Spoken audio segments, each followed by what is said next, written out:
Welcome back to the channel.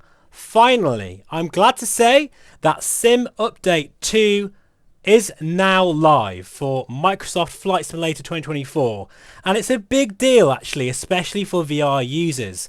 As you know, I've been following along very closely with Sim Update 2 beta, and the addition of fixed foveated rendering as well as eye-tracked foveated rendering, otherwise known as DFR, has made a big difference to performance, up to around 12 frames per second, even with fixed foveated rendering on its own. So thank you Asobo for not only including that, but also eye-tracked dynamic foveated rendering. That is a big deal for headsets such as the Pimax Crystal Super, because it means you're able to lean on that extra performance and really enjoy the high resolution. So there's a number of new fixes as well, and this particular build of the Sim Update 2 beta hasn't really been tested. So let me know in the comments below, how is it going for you? But in terms of the general VR fixes for this particular release, while Asobo has fixed the ratio of the panels in VR Flight, that's something that has been a pain, absolutely, so I'm glad that's fixed.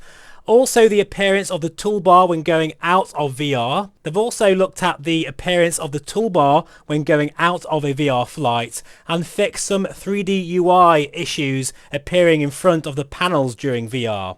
That's just 3 of a whole list of things, which include general updates, aircraft and system updates, as well as career mode, online services, airport scenery, and of course VR, as well as many other things. So I'm not going to go through the entire list here, but one thing I will say is make sure that you download the latest NVIDIA driver. This is something that Asobo has recommended themselves, and hopefully that will mean that DLSS 4 will be completely included. You don't have to mess around with DLSS swapper files or anything like that, and you should be running preset J or K.